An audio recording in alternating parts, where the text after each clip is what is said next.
me to do what I do. I'm just absolutely passionate about my world, about my mission, and it's actually a calling. I'm being a nurse or a teacher, and this is the exact audience that I love to talk to, because you're the people that are going to make the difference. This is something completely different. I had two choices. We could have a whole bunch of slides with graphs and bullet points and statistics and text. But I'm a Montessori teacher, and I'm actually going to show you pictures. I want to burn images into your memories, so when you go out of here, you are a changed person, and all your future choices will be the right ones. So, your shareholders are looking at you. They're watching what you do, and your partners. Your customers are watching you. The kids are watching you. My children won't stay in an establishment if it's not green. And most of all, your children are watching you. It's up to you. What frightens you the most? Think of 3 things that frighten you the most about what's coming. And then ask you again later. 3 of those maybe, because there's uncertainty ahead.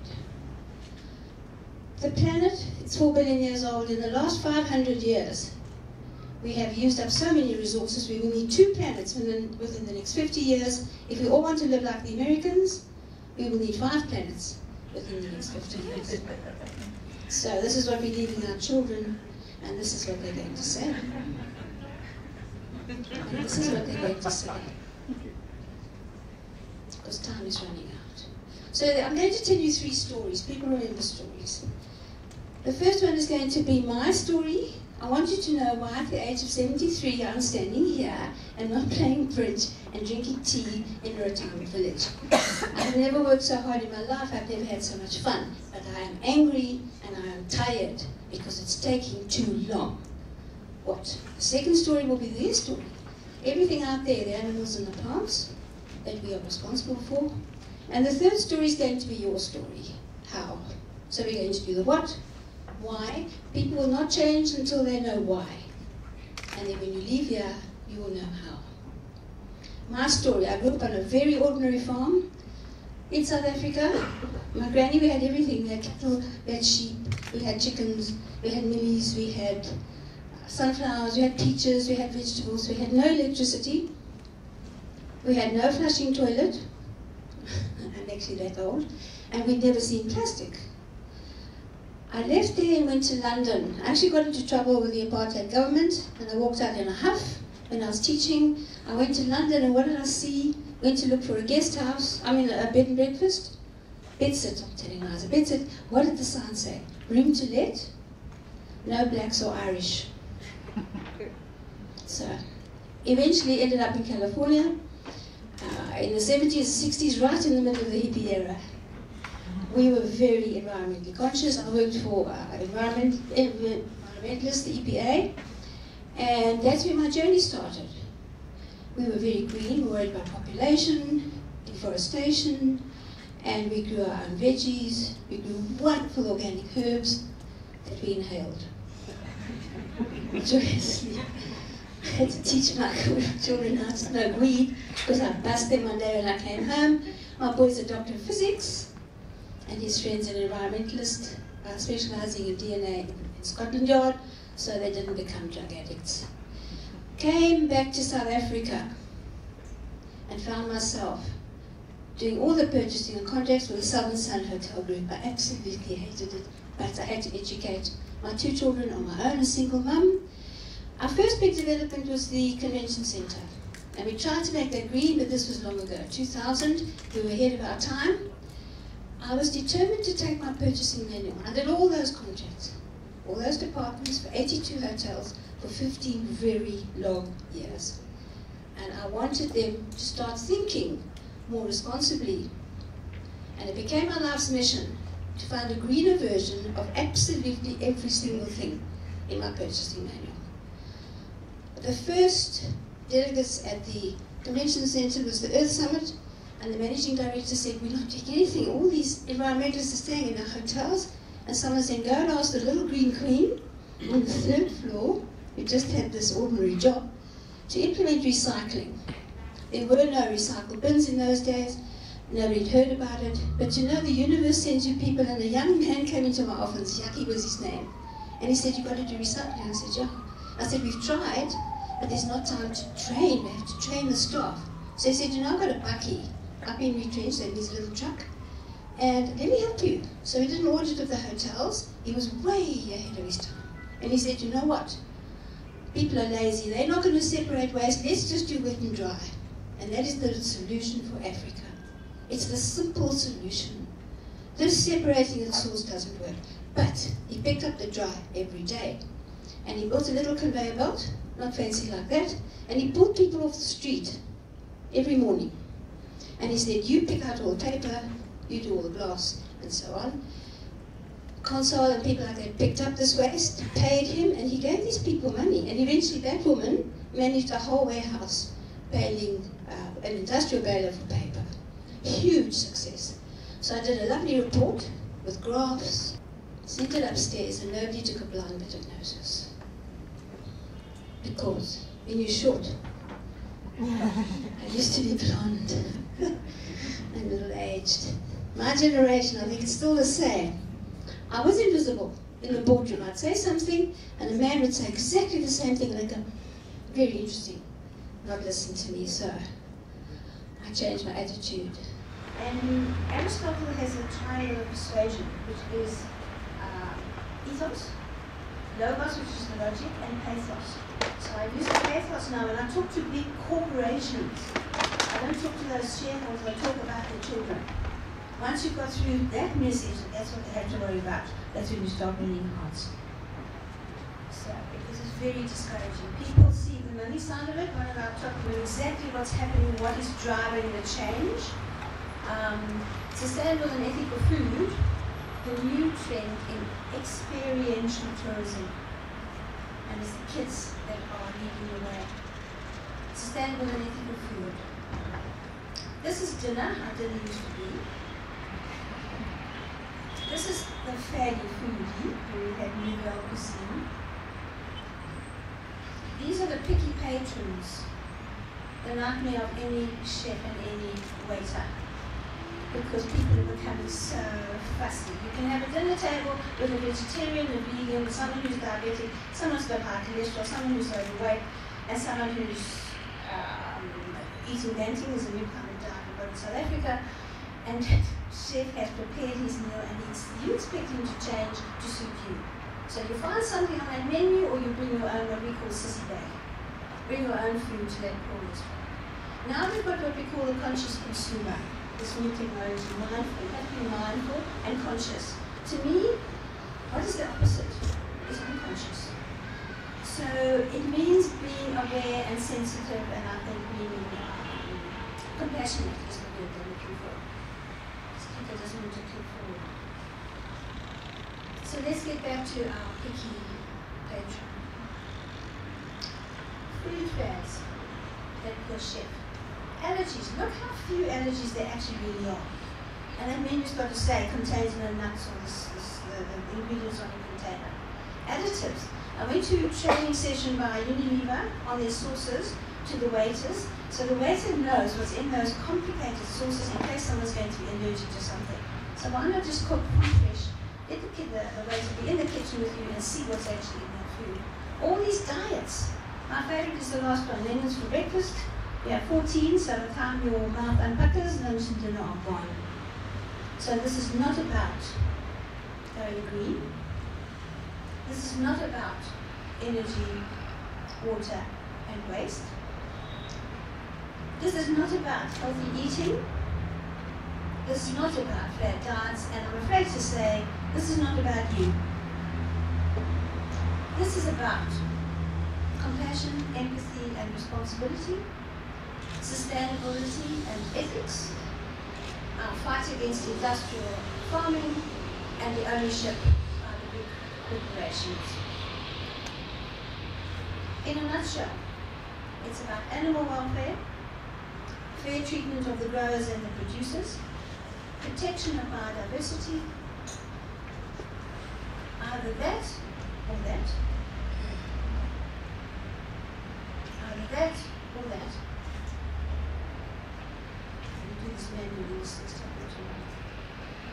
Spoke about this yesterday. Genetically modified sprayed by Roundup kills absolutely all the insects because it kills all their food except for the genetically modified crop.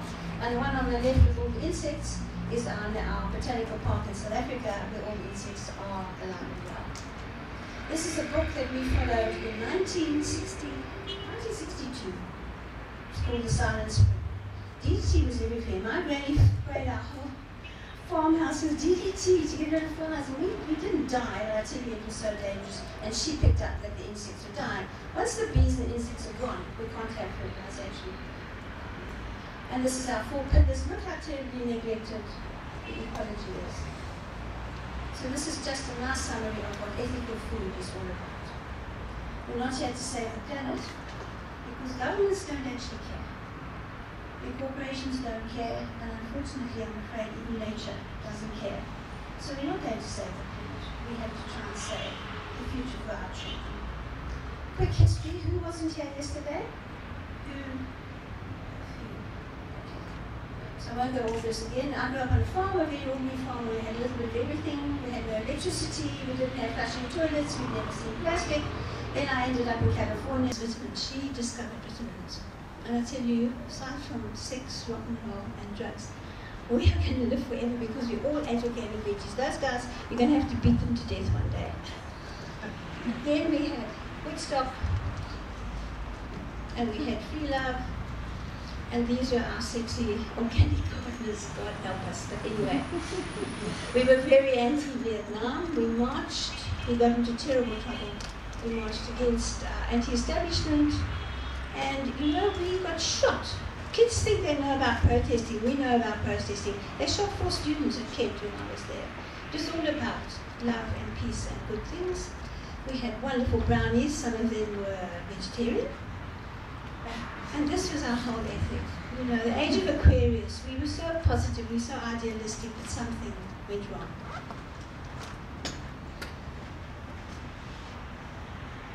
And Barbie got fat. So, we're now protesting again against Monsanto. It's me with my children protesting against Nestle, are doing terrible things. And Procter & Gamble pretend that they're watching the deforestation for palm oil. We're not so terribly sure that they are. So this is about knowing where your food comes from, and this is the trend. This is the trend. People are traveling for food. Know your farmer. Know if it came from a big feedlot. Know the couple that maybe grew your vegetables. Know the sexy farmer with the nice calves. Those calves. So this saying, you are what you eat. Who's heard that saying? You are what you eat. But you are also what your food eats. Your meat is given genetically modified grains, hormones, antibiotics, pesticides, herbicides. So you eat that. Your fish eats toxic microplastics. We spoke about yesterday. Exfoliation beads. All these plastic beads, the fish are eating them. Contaminated water, heavy metals, antibacterials in the fish farms. And you eat those fish. Your poor old chicken is eating itself. They have ground up chicken feathers and things that they feed back to the chickens. Genetically modified grains, the same stuff as the beef of the other products. Corn and soy seeds are force-fed bacteria, fungi, viruses, pesticides, and then we eat those things. So you can eat what you want, but don't mess with my planet. Don't mess with my land. Don't mess with my people. Don't torture our animals. And this is what the kids today are aware of. Our generation are not aware of actually where our food is coming from. So the big challenges are deforestation, because that's where the CO2 gets absorbed. And you know, as we said, one soccer field every 2 seconds gets destroyed. So there's one soccer field gone, and a second soccer field gone while we're sitting here. And in Africa, Indonesia is just depleted, the forests are gone, and in Amazon they're waking up. They've lost some of their forests and they're moving in here now. And this is the terrible things that happen. Mostly for palm oil, for the growing of beef and the feeding of beef. For ethanol, as I said, why on earth are we growing crops for fuel for motor cars? And Ebola, they think now, there's new thinking, that the virus skipped the buffer zone that used to be between the village and the deep forest. This is a friend of mine that works in wonderful work he's doing in Mozambique, Alan Schwartz, and these percentages are wrong, I'm going to begin, but that shows you what the deforestation is all about. There's an incredible movie called Cowspiracy. Try and find it, even if you just get the trailer.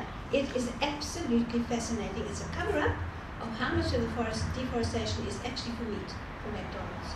All these people denied it. It's all on video.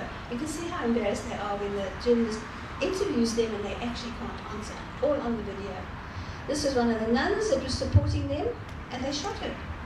So this, I hope this shows. This is going to come up as it should. You can't hear that. The equivalent of 400,000 atom bombs, 400,000 times a day, is the equivalent of the damage we are doing to the atmosphere. We haven't got sound. Heat. This is how we measure average heat over the years, the baseline at the bottom. And this is what's happening. The average heat is changing. That's 51 to 1980, and that's up until the last. So I'm really struggling with these slides. Anyway, this is how the heat is changing. Don't confuse weather with climate. Weather is like this. And you'll see another slide where it actually shows you that's weather, up and down. But then look here on the right. The climate is the slow progression of the heating, of the global warming. And this last one, look at that spike. The hottest year on record last year. Heat in India, terrible heat waves. All those people that died. Australia has this map of its temperatures. They had to create a new colour for the extreme temperature that they're now experiencing. For heaven's sake, 54 degrees I think it was. Lawyers, you can no longer take insurance unless you've taken climate change risk into your insurance policy. The oceans are warming, which means there's more humidity above them. 93% of the extra heat trapped by man-made storm now moves over this heated, humid air over the ocean, and it turns into a superstorm. So climate change is actually, the weather's sort of the same, but it's becoming extreme. Everything is far worse than it used to be. The terrible devastation that they had in the Philippines, and the gravest effects of all attacks on the environment are suffered by the poorest people. Floods. Al Gore has dozens of floods. You know, you see floods on TV, we don't realize how many there are until you actually stop counting them. The rain is so heavy it dumps. It dumps water so hard that the water actually bounces off the earth and up again. This morning on TV, these terrible floods in China, I don't know if you saw those. India.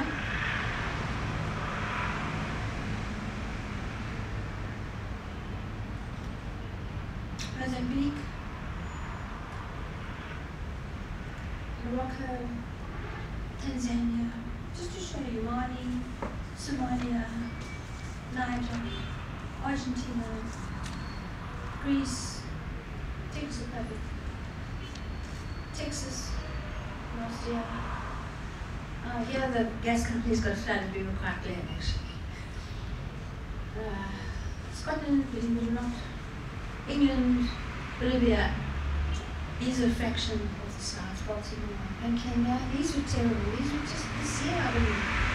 There's a lesson in that. Have a look at that slide. I will tell you that one. Nairobi. And South Africa, my daughter's Fiat was, that pothole was bigger than my daughter's Fiat in Mpumalanga. And the tourists had to carry their own suitcases on their head and walk through a river because they couldn't drive the cars through. Tourists, suitcases on their head walking through the river. Drought, obviously the other thing. What happens is the ocean is evaporating. It's also obviously sucking the moisture out of the soil, and drought is exacerbated. We have such terrible drought in South Africa, we're importing wheat and corn. Zimbabwe, very serious news yesterday. India, sandstorms, terrible dust storms and sandstorms. And your water, you've got huge problems here with water, I believe. And you know, they say the next big war is going to be a water war. Certainly we are. We have huge water troubles and problems in South Africa. Zimbabwe. And then fires. I don't know if you've had more fires. We have had massive new fires. Bigger and worse than ever. South Australia, Kenya, you had a terrible fire. South Africa, the core of Table Mountain has always been burned. Sometimes you think it's arson, but of course it's exacerbated. And this was in Alberta this year, where we, South Africa, sent over something like 200 firefighters. God, and they went on strike because they were so badly underpaid with corruption. 54% of the world's wildfires are in Africa. Famine. All of this, famine follows all of this. And that's the hike in prices because of shortage of food. What comes from that, when there was no food, and 60% of the fertile land was turned into desert, and those people had to move to find food. Disease, people don't think about this. Disease is moving. I hope this slide works. Have a look at this. Diseases that were not common are now moving. Malaria is moving south for us, for example, and we have the new Zika disease because its temperature is different. Climate change is a medical emergency. Extinctions, we know about that. Because of climate change, the animals are moving or dying out. Our famous fan moss in the Cape is very threatened. I'm sure you have similar ecosystems somewhere that will be threatened. And it says here that by 2080, climate change may make much of the Kruger Park in South Africa unsuitable for elephants. That's around the corner. Now, 2080 sounds far away. When you're my age, you realize it's not far away at all. The gorillas are going to be badly impacted. By 2050, warmer waters in the South Philippines could cause a maximum fish catch to reduce by 50%. Land-based animals and plant species are now moving forward 15 feet a day since the war, and of course the rising sea levels. That's because of the melt on the North Pole. And even in Norway. And these are the cities that will be affected. Our population will be affected, but you know, people don't take notice of that. You need to show them how it's going to affect them financially, and you see who's going to be affected. Miami, China, New York, Calcutta, Shanghai, Mumbai. Those cities are going to be underwater. Miami in Florida, right now, actually, had fish in the main road. This is not from rain. This is the seawater rising into the streets. And what happens is, if it goes onto the land turns salty, and you can't grow vegetables and go saline. Sea level in the Philippines is projected to rise 2 to 3 times faster. And then in Mumbai, in the Maldives, just to make a statement, they had their meeting underwater just to show Maldives are disappearing. It will be underwater soon. So we have to measure the cost of carbon. All those things are costing us money. And the Bank of England says the vast majority of carbon reserves are unburnable. I didn't understand this, and my son explained it to me. We have coal reserves. And that's what we've been using. This is what is available. That's what we can use, and that red we dare not use. That red is available, we dare not use it, because that will burn up the planet. These people disappeared because they didn't look after the ecosystems, and they took down all the trees, and the water. And these are the countries that said, yes, yes, we are behind you, we are causing climate change. And the ones that said no, we were none at that big conference. All over, globally, wind could supply worldwide electricity 40 times over. And it doesn't kill the birds. Please be careful. Cats kill far more birds than these wind turbines ever would. They've got them in London, and they've got them in Kenya. You've got some. We've got some wonderful ones in South Africa. France, if you go on a train, all along the side of the train you will see wind turbines. Ethiopia,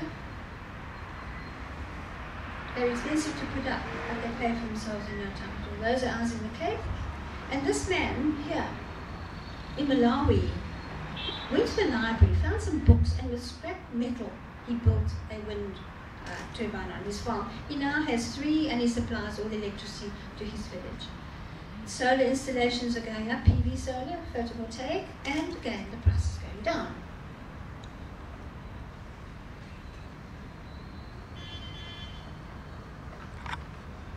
This shows how renewables are outpacing fossil fuel installations and new plants.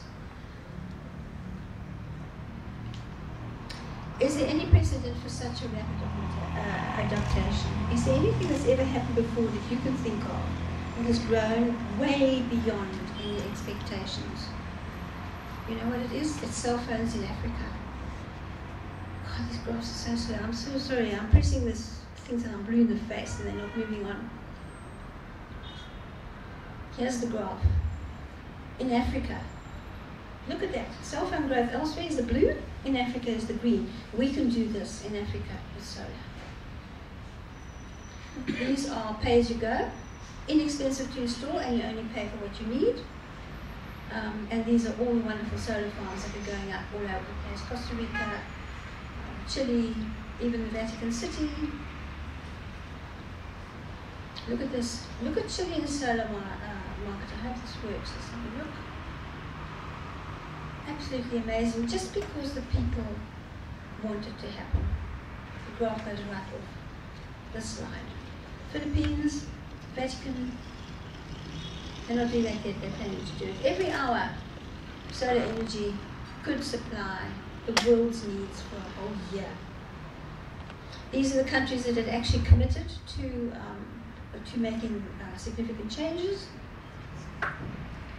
And in the 2015 Paris Agreement, virtually every nation in the world agreed to work together, including America and China.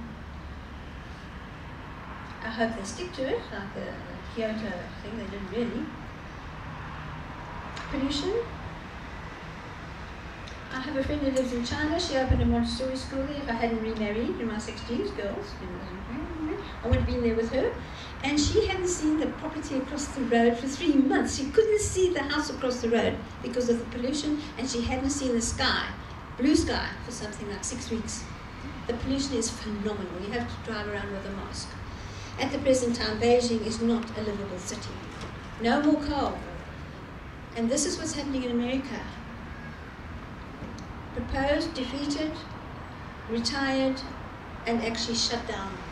South Africa has to do this. Our energy is coal derived. And as for hybrid cars, where does that energy come from? It comes from coal. And these are people protesting against fossil fuels around the world. Huge big movement where our wonderful Bishop Tutu is a leader in this campaign. And then again, as Al Gore said, we are that tiny little blue dot in the sky. And we have to look after ourselves because nobody's going to. Now, what is the impact going to be in South Africa, in Africa, and what are we going to do? Impact here is different to elsewhere. It is nearly impossible to overstate the threat of climate change, says the WWF. Between 2020, 75 and 250 million people will suffer water stress in Africa. Read these yourself because you can read faster than I can speak. Catastrophic effects such as will impact everybody, including the world's poorest people. High temperatures will influence rainfall, and our water storage resources are seriously challenged. If nothing is done, all these terrible things I've been speaking about are going to happen if we don't start changing quickly. In New Zealand, for example, you cannot get insurance for your farm unless you've proved that you've put in energy-efficient appliances and are watching your water. I have 2 hats. I'm wearing 2 hats. My original hat was my online directories, which are Hotelstuff and Greenstuff, which list Hotelstuff lists all the products you use in a hotel or a home or a hospital, or it grew way beyond hotels. That's 16 years old. And then 6 years ago, I launched the Greenstuff link, which is the directory that only pulls out the eco-friendly products that are on the main directory, and they're both free to use. That's a service to the industry, and we don't charge commission. That's my one hat, and I have a team in Cape Town that manage that for me now. And then, by default, I found myself to become a speaker, and I'm now actually a professional speaker. I didn't even know you could be a professional speaker. And the world I'm in has exploded because I started this journey 45 years ago in California, where I worked with environmentalists during my hippie days. And nobody was really ready to listen. And suddenly Africa woke up, probably about 6 or 7 years ago, about greening and environmental issues. An event like this was unheard of. And my work's grown by 2,000% in 3.5 years. And the focus has gone from energy, energy, it's gone from water management to waste management. It's gone way beyond that now. Thank goodness, into operating equipment. Everything you use. Your furniture, your cleaning chemicals, food and beverage, your paint, your clothing, your transport. There's a greener version of doing everything. So that's become my passion and my mission in life. To when you're making a choice about anything, there's the old way of doing it and there's the better new way, not different, just a better new way of doing things. It's desperately important because, you know, the millions and billions of us are all making the wrong decisions. And once people are aware, people who leave this event today have got a new awareness. When they go out, everything you do, what you drive, the sports that you play, the clothes you wear, the food you eat, your entertainment, the way you treat your children's schooling, absolutely everything impacts on the environment. And suddenly you stop and you think, as I was explaining to you earlier, the life cycle analysis of anything, you want to know where it came from, how it affected the people and the plants and the animals of where it was extracted, how it's manufactured, how it impacts on the environment, when it's being made, how it's transported, how it's packaged, what does it do to the environment when you're using it, is it polluting even further, and then to me the most important thing is how do you get rid of it, because when you buy anything, you own that. To throw it away, that's not the end of its life, it's the beginning of the rest of its life. So you've got to take that into consideration. Hope. Just suddenly the awareness that children, my children won't travel unless they can find eco-friendly accommodation, and then they'll mention in a nice way to the managers of that venue and say, you know, you could do this or you could do that, and it's actually exploding. The awareness is phenomenal over the last 5 years, and there's a very new shift now to, you know, energy, water, waste. Like I said, people understand that now. Operating equipment, they're getting better. Suddenly, people don't have about food, ethical food. People want to know. Your international tourist wants to know now. They're informed. Where does my food come from? How was that animal treated? How was that grain grown? Was it with kindness or was it mass-produced cruelly? So when they sit down, your chef has to actually be able to answer some of those questions, and it's a whole new compassion and a sense of what they call any sentient being, anything that can feel pain. Even a plant suffers, you know, if you chop it up. Be kind to the way it's treated, and by the time it ends up on your plate. And what I did recently, just to prove, you know, immediately they said, oh, too expensive, always it's too expensive. If people can't save money, that's why they always look at energy, because it saves them money. Put in LED lights, it reduces your energy account. So to prove my argument, I had a function where I had 2 tables of food prepared. One was only environmentally friendly, organic, free-range, chemical-free vegetables and meats, and the other one was the commercial vegetables and meats. The commercial was much cheaper to buy, much cheaper than the good stuff. By the time it was on your plate, you'd lost so much in the weight and the shrinkage of the commercial. The plate of food, the organic plate of food, was cheaper than the commercial plate of food, which was a major breakthrough for the restaurant industry. So that's the kind of thing that makes us enthusiastic to keep going. Because sometimes I wake up with what I call compassion fatigue, and I think, I can't do this anymore. It's not changing. They're still destroying the forests. But, you know, it's getting better. Yeah, you know, Africa, I've got that saying, I love it, I say it all the time, until the lion finds its voice, Africa will be defined by the hunter. So Africa's actually been defined by the colonialists, the Western ethic, the Western tastes. That's not Africa. So that lion has found his own voice. Who is he? Who am I? What is my country? What do I stand for? What do my people stand for? And that's what we must push and be really, really proud of. And Africa must start supporting Africa. We should be buying from the manufacturers in Africa, not importing from overseas. And be proud of our heritage. And that's also shifting. That's going to take a little bit longer, shifting, because they think the money comes from abroad. The money's here. The people just haven't discovered how to enjoy what we actually have. And the big internationals, as I said, I did a long train trip, a 13-day, 39 train trip through Africa. And these big corporations are everywhere, moving into our agriculture, moving into our manufacturing, the oil companies. We must do it ourselves. This is fantastic. I mean, this is the people I've wanted to talk to for 45 years. And here they are, finally, all in the same room. And what a pleasure, you know, often when I do workshops or training, those people don't want to hear what I'm saying. These are the people who want to hear. What a lovely feeling to talk to people who are right on your side.